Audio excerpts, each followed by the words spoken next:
Police or no police? What does the Torah say? So you've been talking about defunding police forces, whatever that means. It's very confusing watching the news cycle. Should there be police forces? Should there not be police forces? The whole concept there of arguing one side that maybe we don't need a police force is, hey, we're human beings. Reasonable people should be able to come to a common conclusion.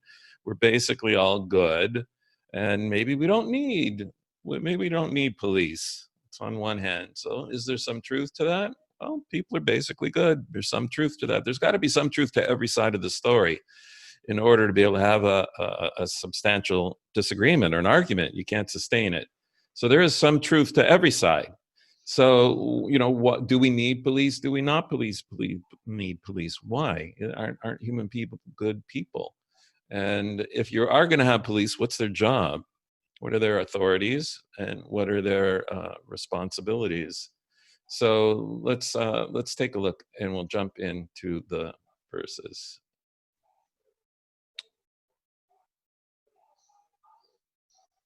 So right away, I don't want to dodge the issue.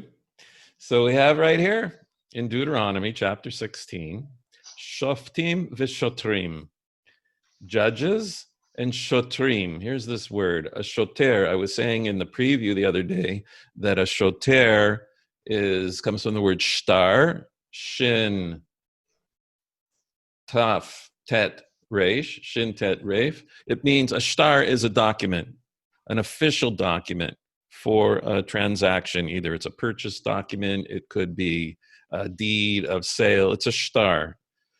Shtar ktuba, even a marriage document. It's an official document, legal document that is official within society and can be adjudicated. So that's a shtar. A shoter, shotrim are officials that are going to what?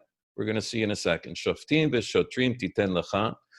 You shall give to yourselves. You should appoint for yourselves. Appointed.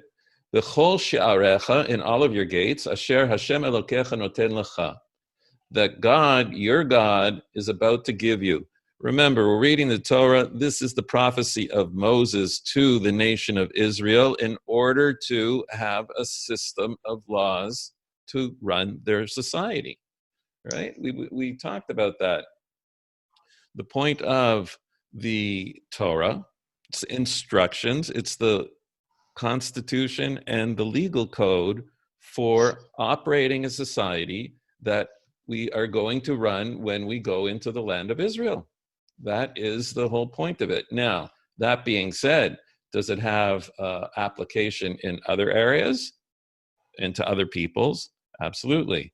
So let's continue. So in the hang on here. So the appointing of judges and officers, police officers, is going to be in your gates that God is about to give you. Remember, Moses is speaking to them before they go into the land. Asher Hashem Elokecha noten lecha, that God is about to give to you, the shiftecha, to your tribes, v'shaftu et ha'am, and you shall judge the nation, mishpat tzedek. You shall judge the nation, the people, with a righteous judgment, or a righteous judgment. All right. So one thing you don't pick up when you read a translation, and if you're not connected to the oral tradition, our oral tradition is that when there's seemingly extra words, they have meaning. So if you take a look at here, it says shoftim v'shotrim. So we know we need judges for the mishpat, for the judgment. There should be justice. B'shaftu, they're going to be judged. The nation is going to be judged. So if that's true, it should only be shoftim. It says you should have judges in all of your gates that God's going to give to your tribes. B'shaftu et ha'am mishpat tzedek. And you should judge the nation with the mishpat tzedek. Well, wait a second. There are a lot of other extra words there. Why doesn't it just say, you shall appoint judges, shoftim titen lecha, and you shall judge the people with a righteous judgment? What's that's in your gates, that I'm giving to your tribes? And what are the shotrim doing here? All of these are extra words we don't need. They're adding meaning to the text. So we're going to get to that in a second. Let me just read on. It says, Lo tate mishpat, you shall not lean the judgment. Lo takir panim, you shouldn't recognize a person, meaning show partiality. Lo tikach shochad, you shouldn't take bribery. Ki hashochad ya'aver einei hachachamim, because bribery blinds the eyes of the wise ones, the judges. That's why, Lady Justice has the blindfold on her. That's where you get it from. Bisalef divrei tzadikim. Then it will upset the plea of the just. All right, so we're having instructions for the judges here. And there are going to be rules to be a judge. You have to have enough money. You have to be wealthy enough so that you can't be affected by a bribe. Actually, it's very interesting. There's a lot of rules for judges in order for you to make sure that you hear everything fairly and justly from the people. And we're going to see, if we go back, now we're going to understand why it says in all your gates and in your tribes. Each tribal region, every city within each tribal region is going to have their own judges. Why would you need that? Because you want to make sure that the judges know the people and the culture that they're judging. You have to understand the context of what's going on here in order to make a proper and righteous judgment so that the people feel they are being judged properly. You can see some of today's headlines in this little one verse here, right? All right. It says, tzedek, tzedek tirdof, you should pursue justice. The word justice is repeated. It's not out of the context for this talk. You have to pursue it. It doesn't just happen. You have to work hard at it. You have to chase it. Actually, that's what the word means. Lema'an tichyeh, in order that you shall live. V'yarashte et ha'aretz asher Hashem Elokecha noten lach. Whoa. In order that we will thrive and live in the land. What does that mean? If the system becomes corrupt and there's not justice, and people can't come to a court of law when they have an argument with their neighbor about did he do damage to his fence or his property or his car, and people feel they're getting a fair judgment and being heard properly, if we don't do that, again, we're the Or Goyim, we're the nation that's providing the light and the example for everybody else. If we don't do that, we won't thrive in the land and we won't occupy the land. The land will vomit us out. Okay. Now look at this. It says, and right next to this, and we have this concept in Torah, when you attach verses one to the other, seemingly disconnected, it says, Lo tita lecha asherah, kol etz etzel mizbeach Hashem, Elokecha asher ta'aseh lach. And all of a sudden, we switch gears totally. It looks like, it's not really though. You shall not plant an Asherah tree, an idol worshiping tree, near the temple. And actually the Temple Mount, you see behind me here, see there's trees up there? That is our non-Jewish cousins, our Muslim cousins planted these trees.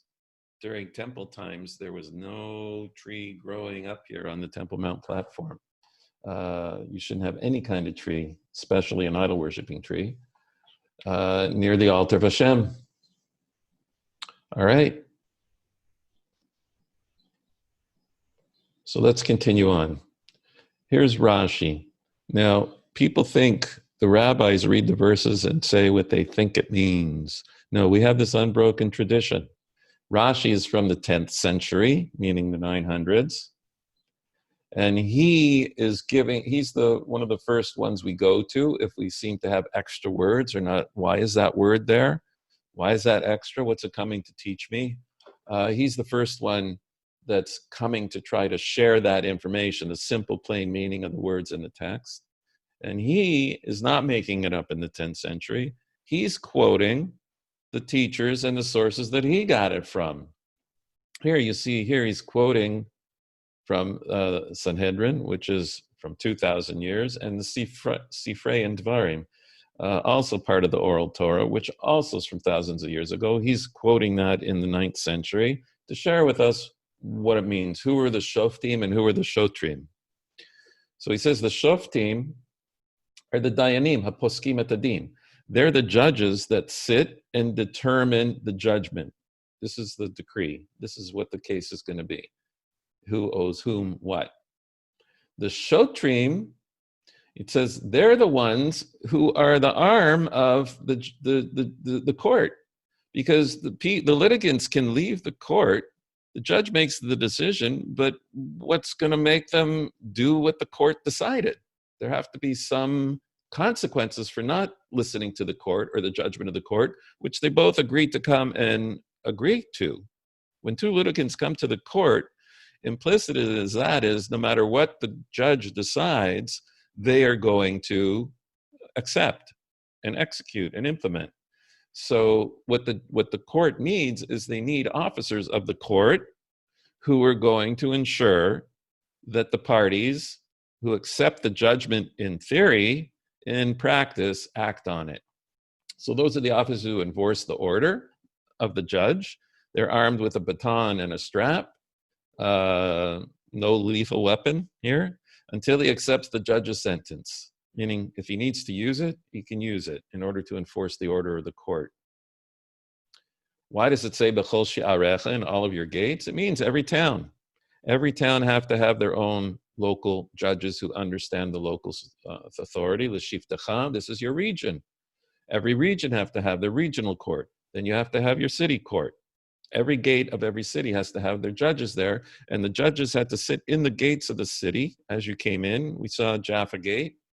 I think we have a picture of Ken at Jaffa Gate. And I don't have it here, sorry. They would sit there in order to be immediately available. The merchants sat at the gates of the city.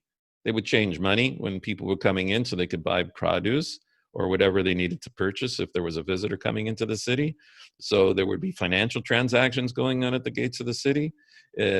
People would be having, having their wares available. If you're coming into Jerusalem, you're coming into the gates of the city, you need food, provisions, whatever it is, they'd be at the gates of the city.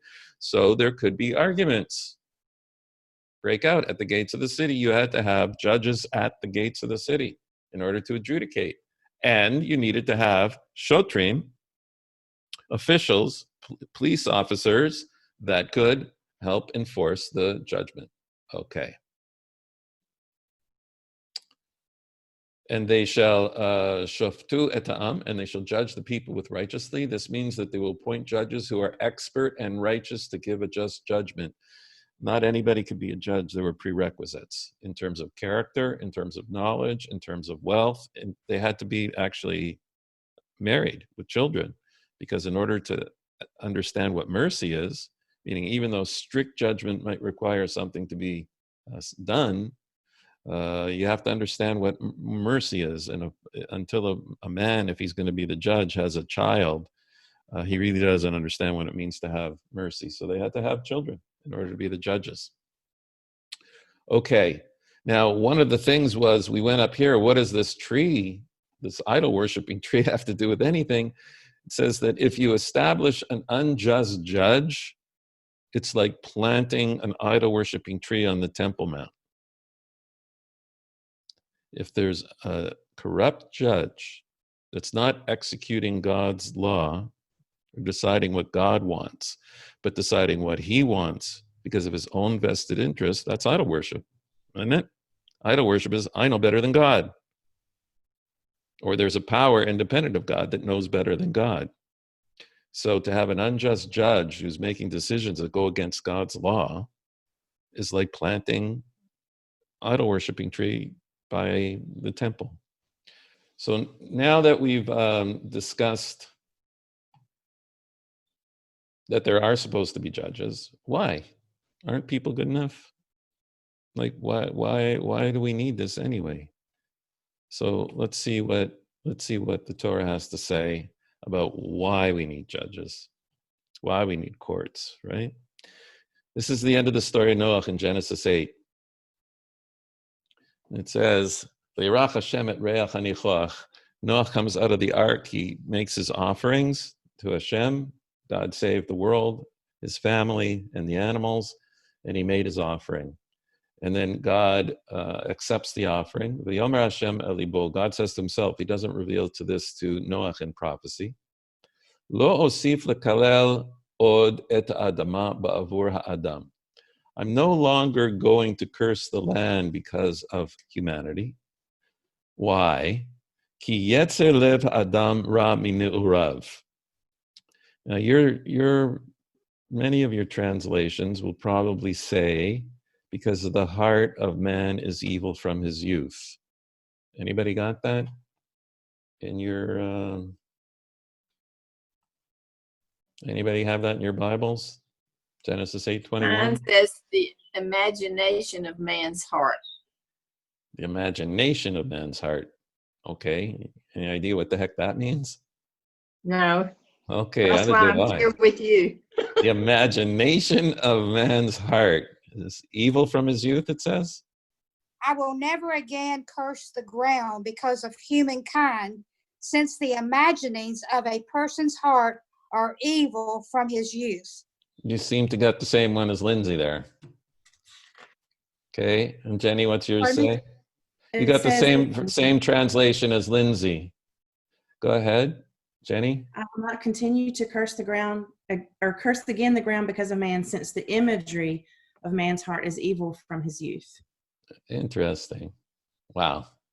Wow. And what was your translation?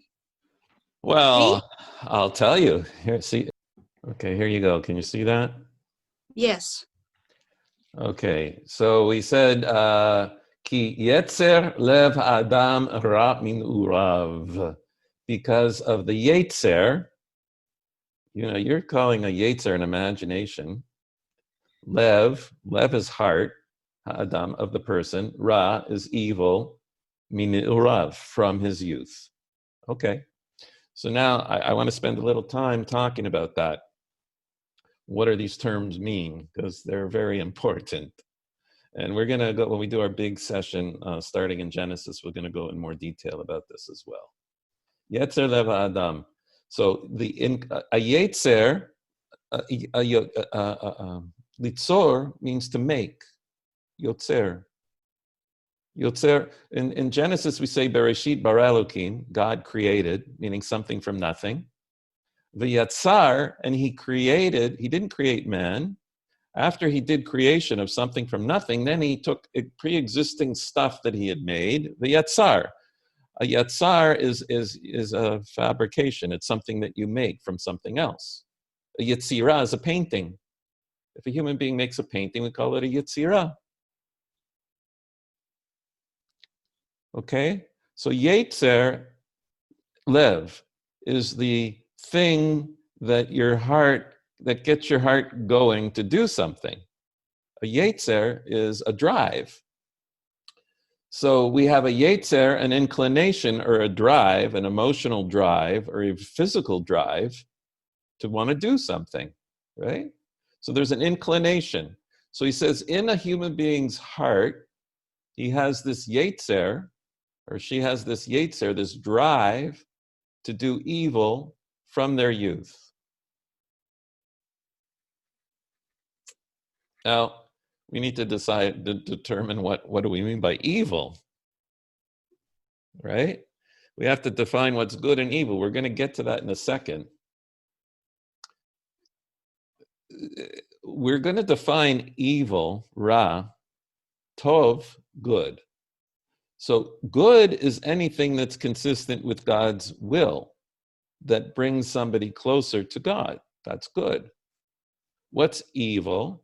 Evil is anything that actively goes against fulfilling God's purpose in the world.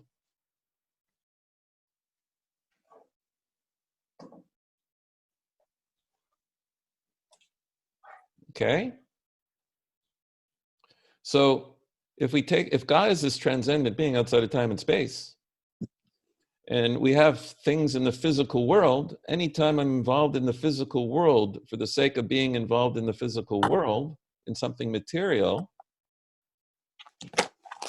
it doesn't connect me with God, unless God specifically tells me how to use that particular thing. Eating food is an animal. act. So if a human being just eats food as an animal, and our job here as human beings is to connect with God spiritually, there's nothing about eating that connects me to God. It's a neutral act. But actually, if that's all I'm doing, it's taking me away from God. So technically, the entire material world in and of itself is under that bad. There's good and bad, and then there's evil. So good is anything that's related to God, and evil is anything that's, and bad is anything that's not related directly to God. It's only indirectly you can use it to connect to God, but if you're just dealing with it on its own, there's nothing good about it. We call that bad. Ra, evil, is actively choosing the thing that's taking you away from God. That's evil. Or causing other people to be turned away from God. Okay? So, we have two things. We have a Yetzer Tov. Because you have a soul, you have a Yetzer, a drive for good. You have a spiritual drive for God. Otherwise, why are you here today and not having a pina colada around the pool? Right?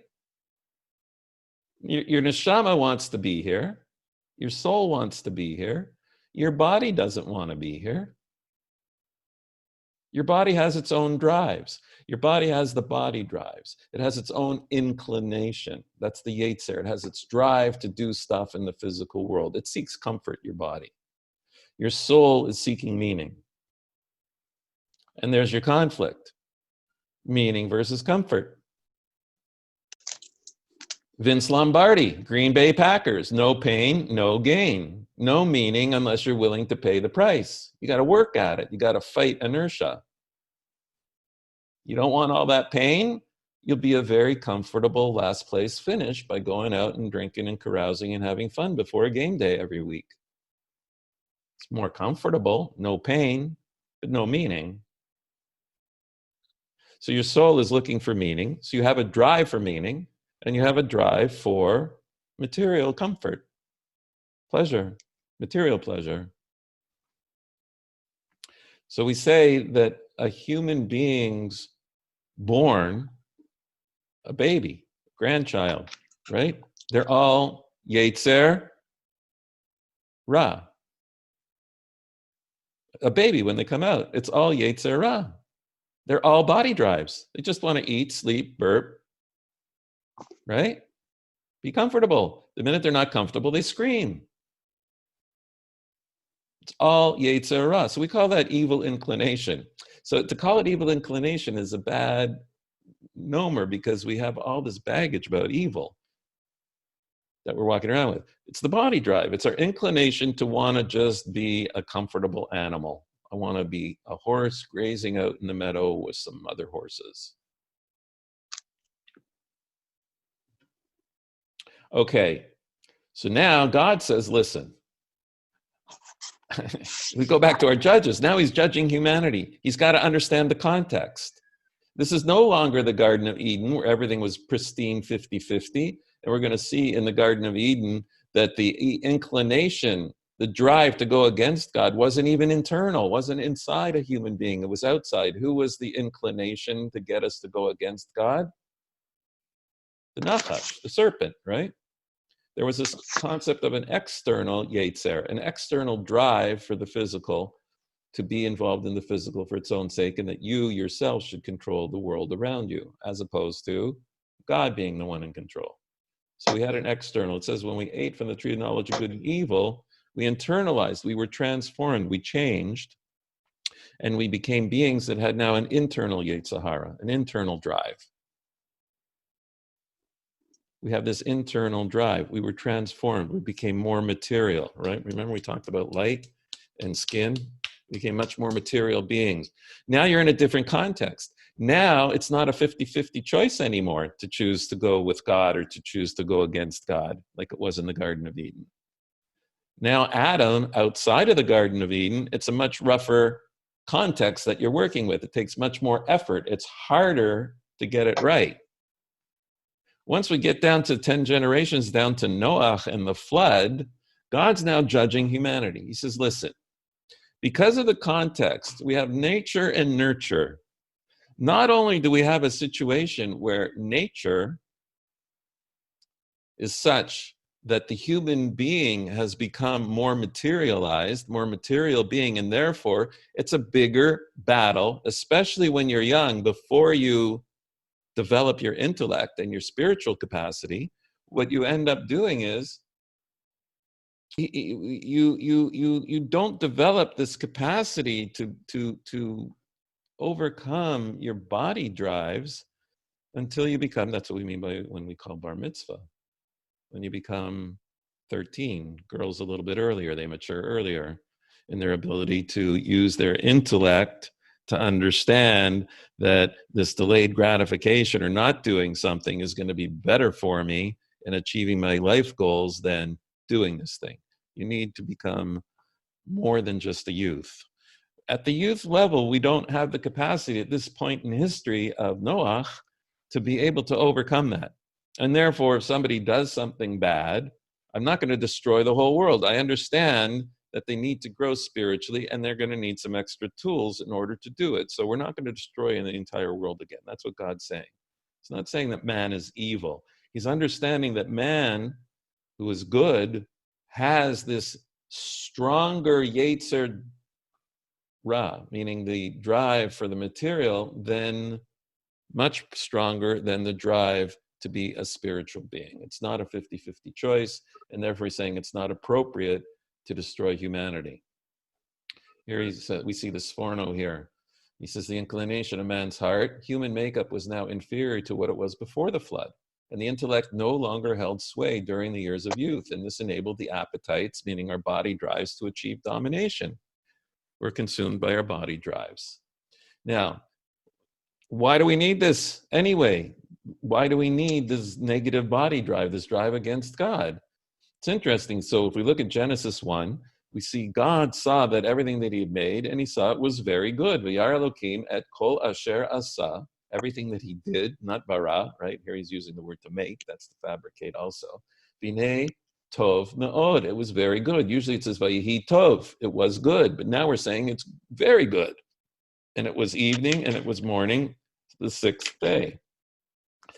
So here we're quoting the Midrash, Rabbi Nachman. This is from 2,000 years ago. Rabbi Nachman bar Shmuel. Rabbi Nachman, who was the son of Shmuel, who was the son of Nachman, who said in the name of Rav Shmuel bar Nachman, he said, now, I just wanted to throw that in for you. What do we need all those names for?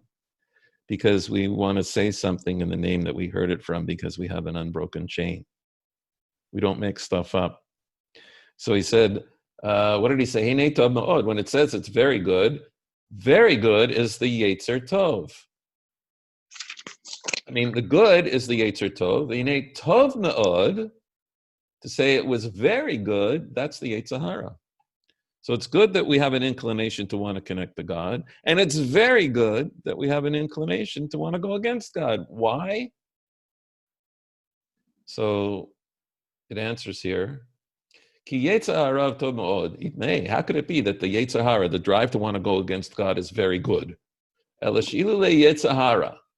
Because if we didn't have a Yetzer Hara, a body drive, lo bana adam bayit, a person wouldn't build a home. He wouldn't get married. He wouldn't have children. He wouldn't do commerce.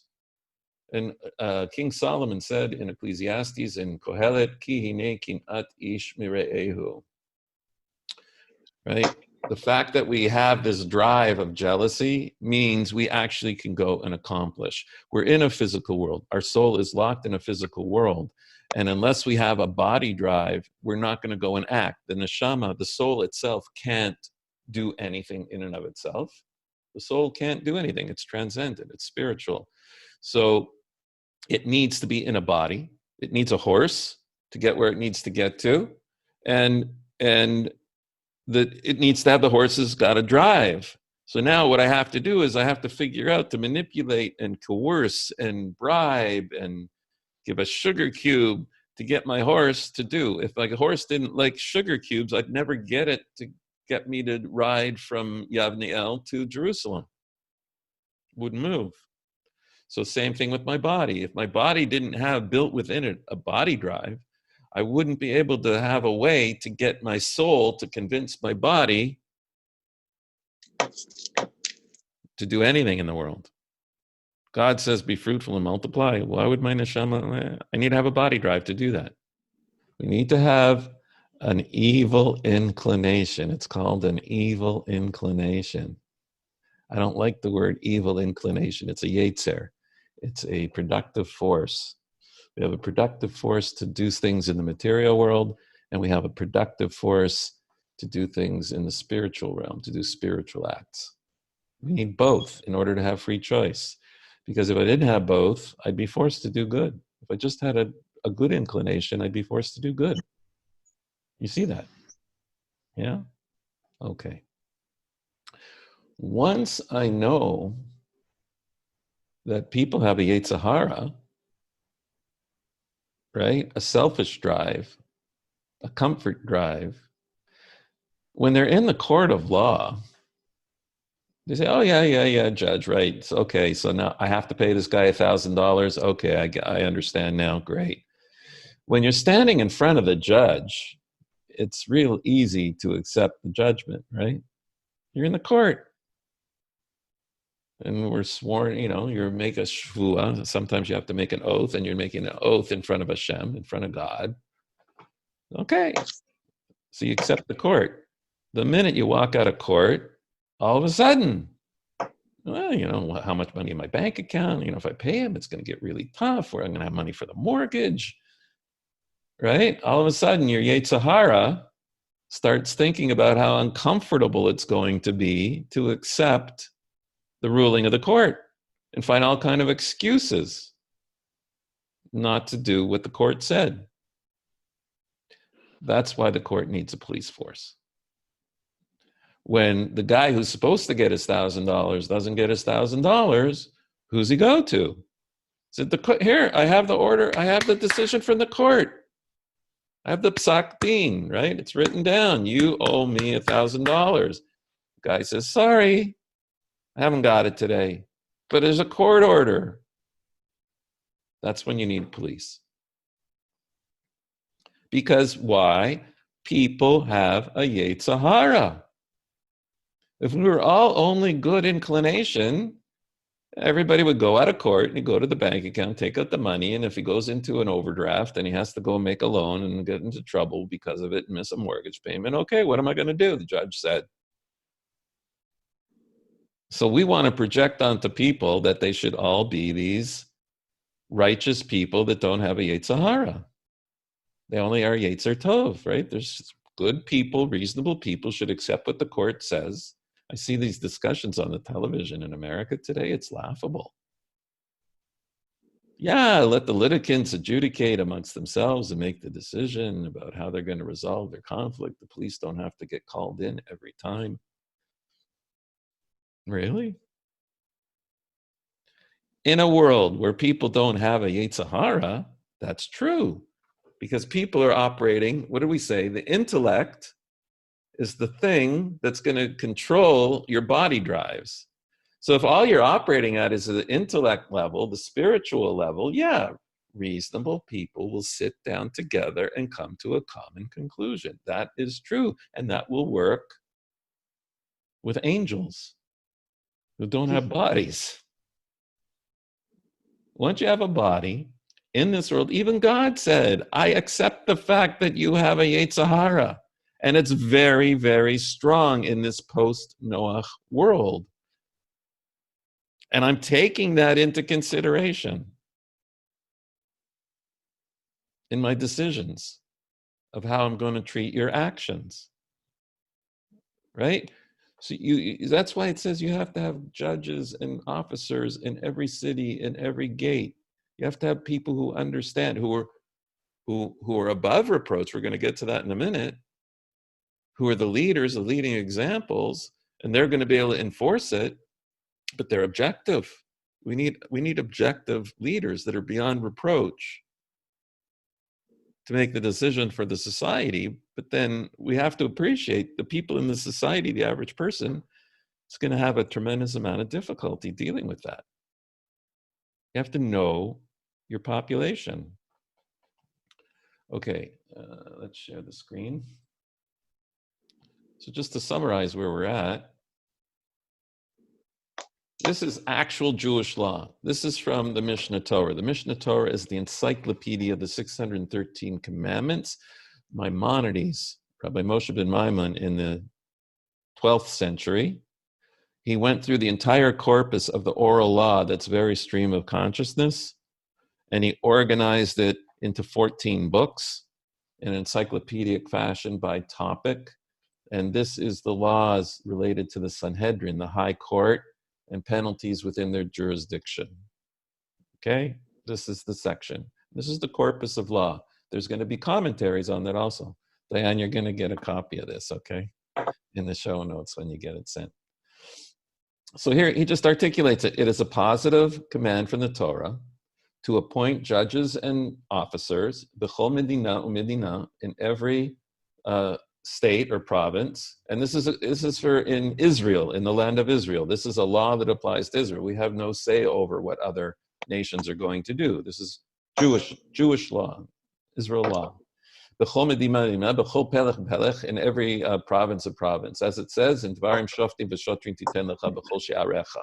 That's the verse that we started to. Now he defines it for us. We saw some of this in the Talmud. Shoftim elu adayanim. Those are the fixed judges in the courthouse, and the litigants come before them. Shotrim, the officers, police officers, those are the ones that are armed with batons and straps, and they stand in front of the judges, and what they do is they're the extension, they're the arm of the courts, which is interesting. In America, you don't have this.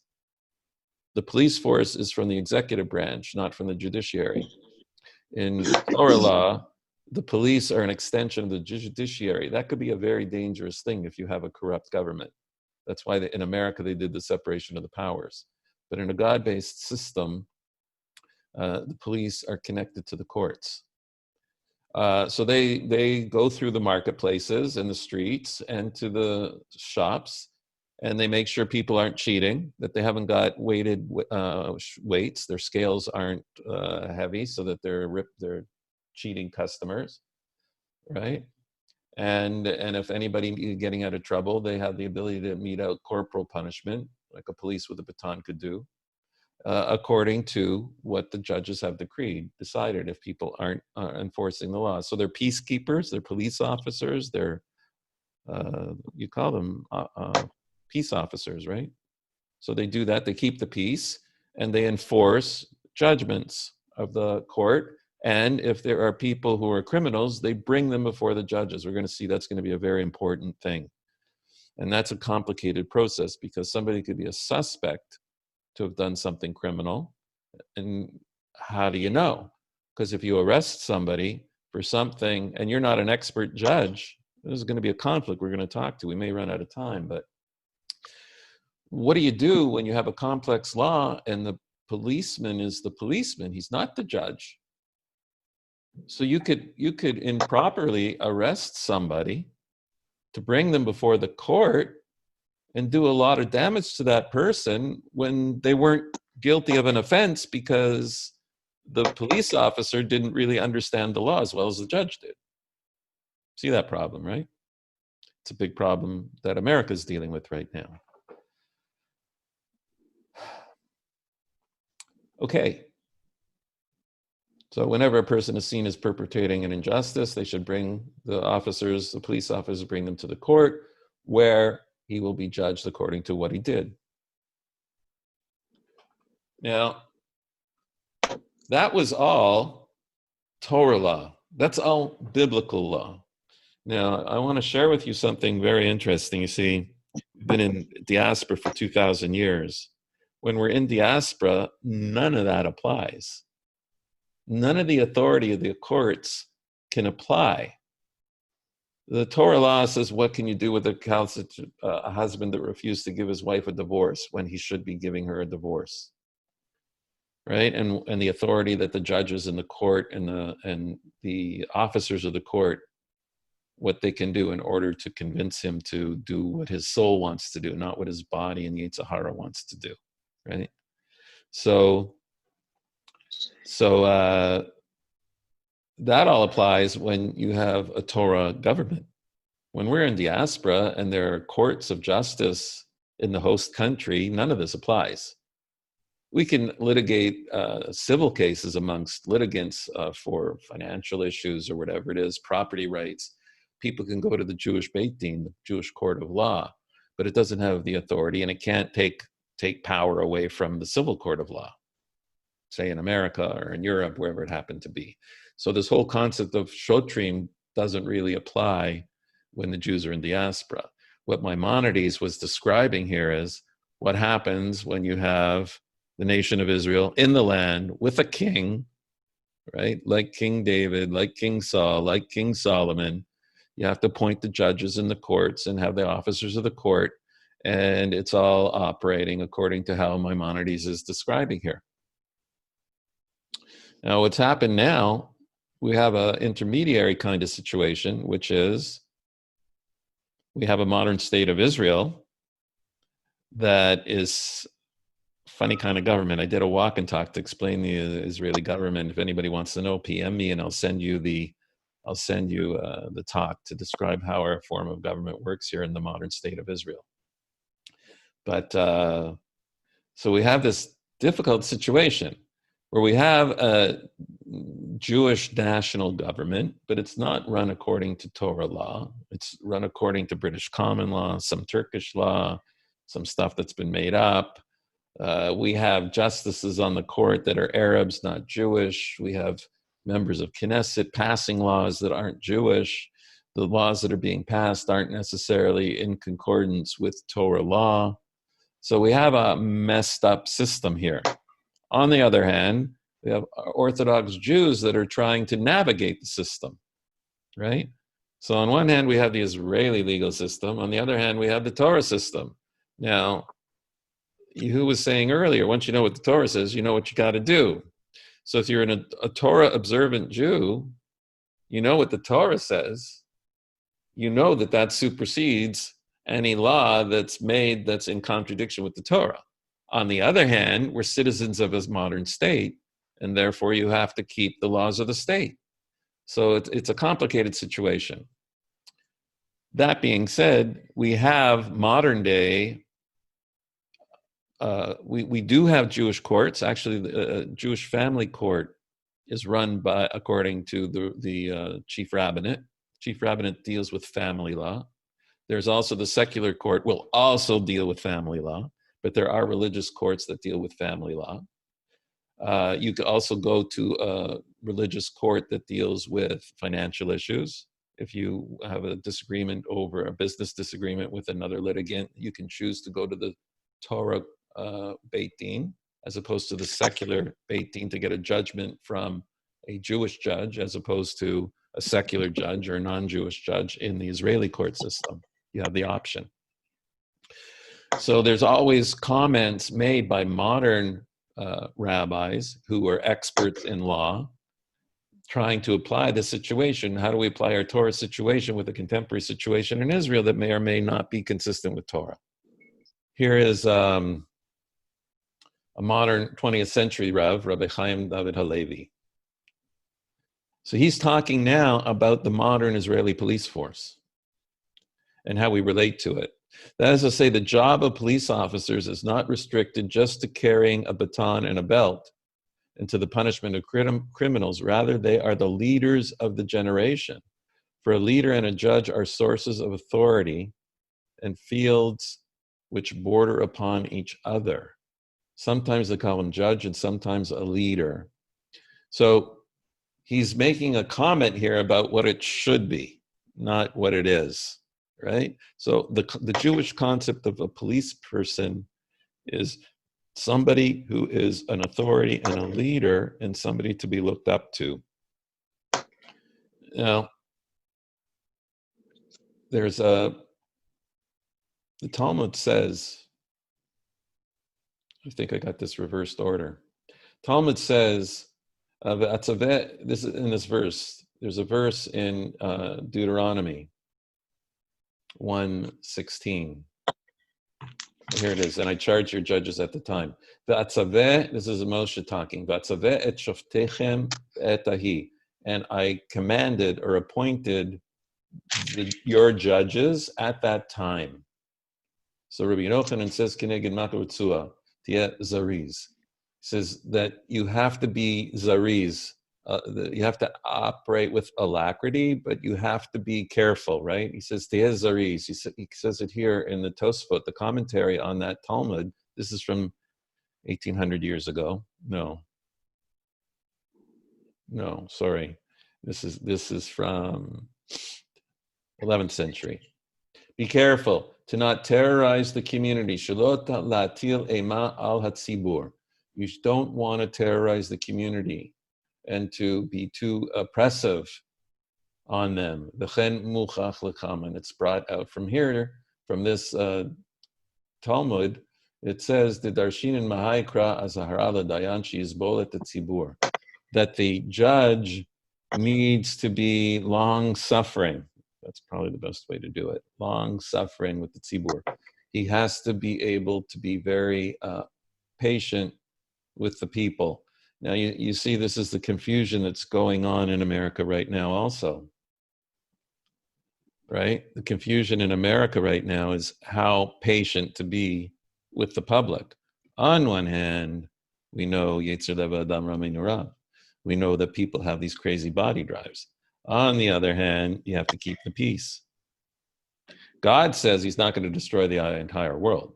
That doesn't mean you don't bring people into court for justice, because you have a responsibility for the society. The point of the society is to have a spiritual society.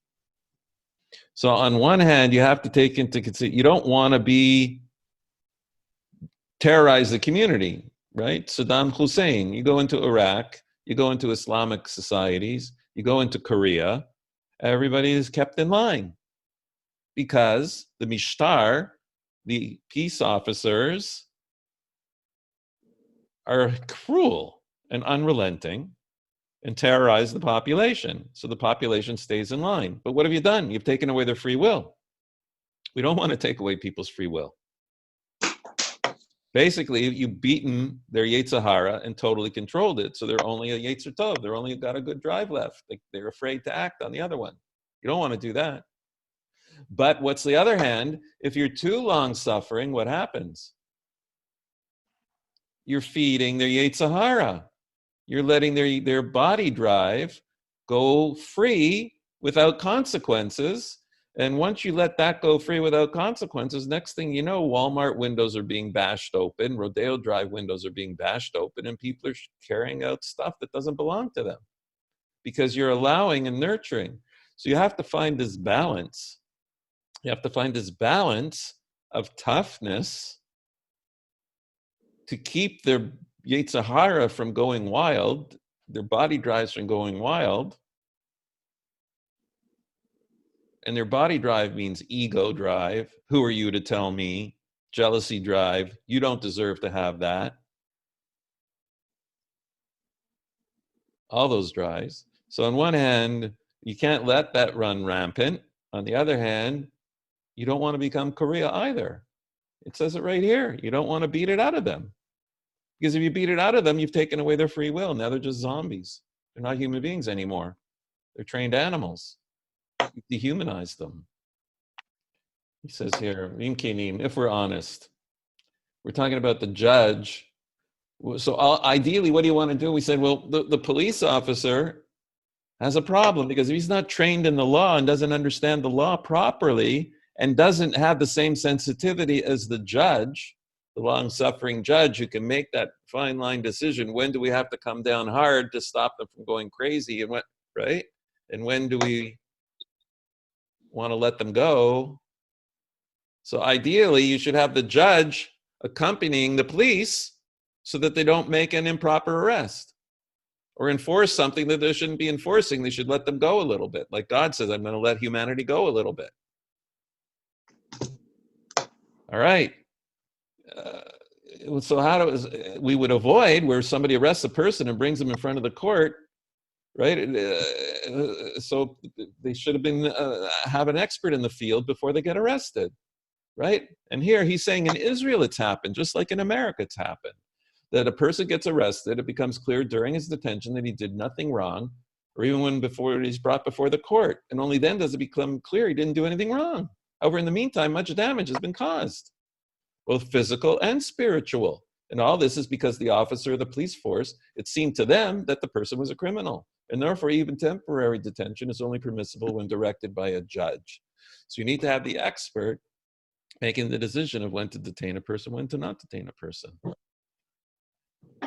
So here he brings down finally, how is it possible to prevent distress and pain to those who are innocent, on whom suspicion falls, in cases in which it eventually becomes clear that there was no basis for the suspicion? Right? So the requirement of police personnel of a stronger base for their suspicion is very just. It's exceedingly clear that this is something that depends on very careful consideration and also legal knowledge. It's complicated. It's complicated. Regardless of what is done to reform or revising police, these measures will only be as effective as the commitment to them by police officers themselves. Rabbi Alevi makes this clear in the following passage from his work, which applies to Jewish police officers, but could also apply to anyone charged with the responsibility. So this is how he finishes, and we'll finish here. The personality of a Jewish police officer. Now he's talking about modern police officers, which is finding its source in what they were supposed to be in ancient times, in biblical times, and in the future when Mashiach comes, when we have a king. The personality of Jewish police officers must be of the highest ethical order, so that they themselves will serve as a good example of following law and living a pure ethical life. And they will merit to see a society based on the foundations of purity and divine sanctity as promised in the Torah. God commanded us to follow all of these laws and to fear God for our good always, that God might keep us alive, as is the case today. And that's a quote from Deuteronomy. So we'll finish with that. And my blessing is that the people making the decisions are wise. They have the sage enough advice and ideas to know what the right thing to do is. But we see that it's a tremendous fine line and balancing act of how all the different parts have to work together to deal with the society as it is and not how you wish it would be.